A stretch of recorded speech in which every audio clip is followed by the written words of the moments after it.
Hey, what's up? Lightboltjoe here. Today we're going to discuss Halloween 6, Curse of Michael Myers. This came out in 1995.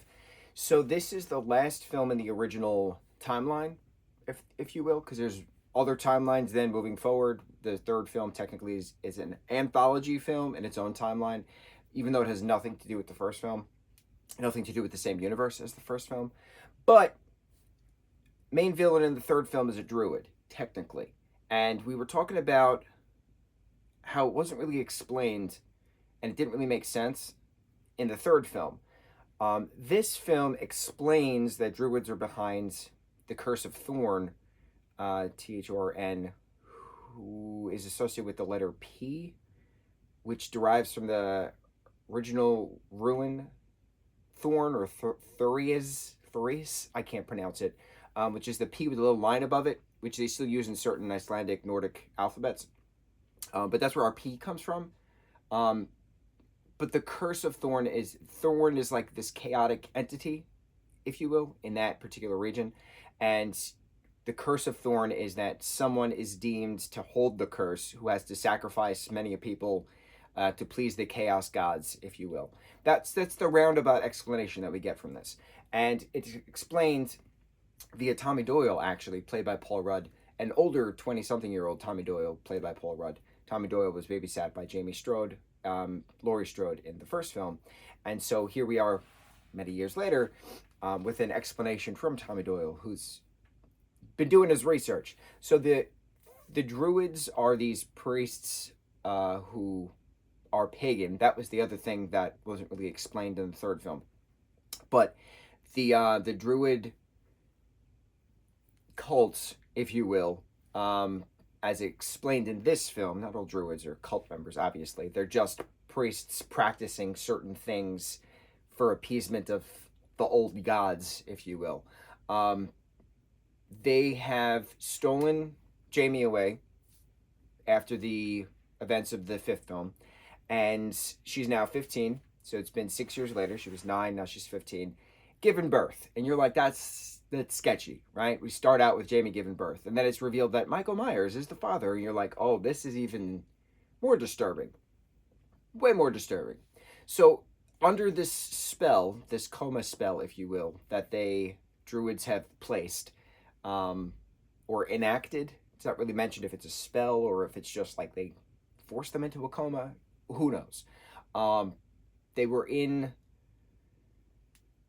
taken. Jamie was pregnant. Jamie gave birth. The concept is that this new baby, Stephen, would be the last sacrifice for Thorn, and then the next child would then be whatever. So Danny, who is the son of Kara, who is the cousin of Laurie, now live in the Michael Myers house. So Kara's father and mom, Kara's father is Laurie's dad's brother. So that's the actual connection, working for the same real estate company. They now live in the Michael Myers house. So Michael is now back. He's now conscious, and he wants to kill anybody who's in his house. Anybody who's in his house is family.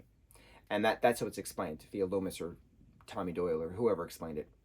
And so then Danny is starting to hear this voice, this druid voice, saying, kill your family, prepping him to be the next Curse of Thorn recipient, if you will. And an old neighbor is explaining how Michael Myers used to hear that voice back in the 60s, and then that's why he killed his sister back in 63.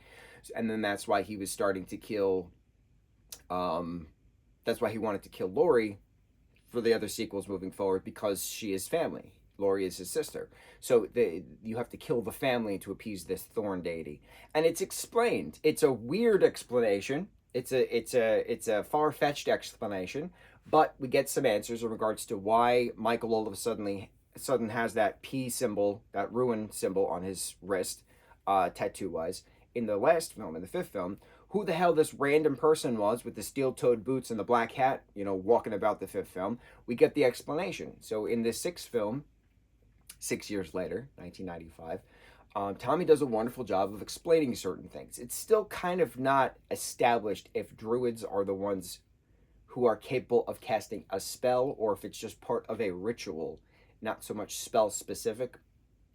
Witches and druids are different, so it's it wasn't fully explained, but it's fine. It didn't have to be fully explained because I know we had questions in the third film when we were talking about it, because the third film is called Season of the Witch, but at no point was the druid villain ever called a witch. So it was a little strange. Anyway, um, this I thought did a good job in the wrap up. It's unfortunate that Jamie had passed away. It's fortunate that Stephen had lived. In regards to Stephen and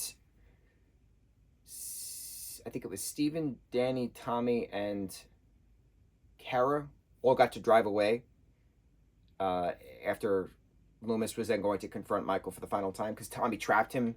Tommy trapped Michael in ruins because the theory is if the Thorn ruin is the bad ruin and the casting of the bad curse, well, there has to be good ruins to counteract that energy, right? So he used the theory and he trapped Michael in a ruin spell and it worked. A ruin circle and it worked.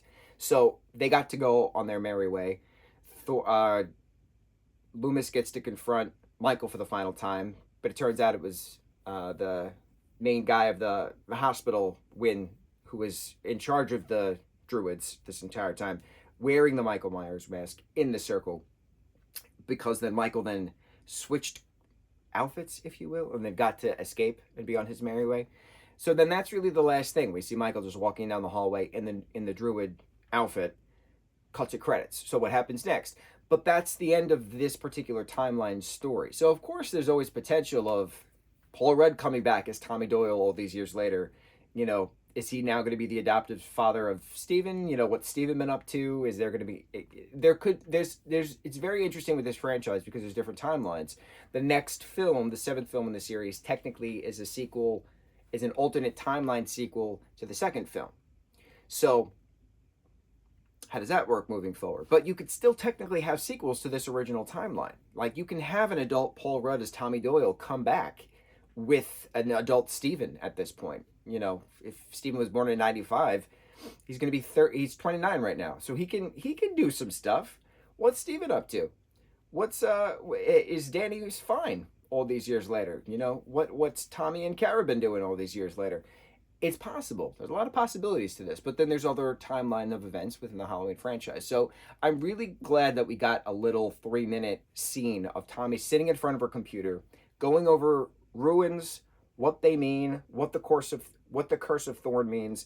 This is why Michael has been doing this, and it's an actual explanation. It's not a inference. You don't have to inference if the information can mean this. Tommy literally says verbatim, this is what I found out. This is what this is. This is why Michael's been doing this. It's an explanation. You don't normally get explanations. So it's an actual curse of Michael Myers. So the title corresponds to the plot of the film. I'm very happy to see that the sixth film is much better than the fifth film, which was just so horrible and boring. This was very good. It was a good explanation. It was a good roundabout conclusion. I wanted some more Druid stuff. I would love to see a prequel Druid film in regards to who had the Curse of Thorn before Michael Myers. That would be neat. That would be very neat. That would be extremely neat. And then who had the Curse of Thorn before that person? That would be very neat as well. How does all that work? Very curious. Endless possibilities with multiple timelines of events. Halloween 6, Curse of Michael Myers. On to the next review. Mucho mahalo.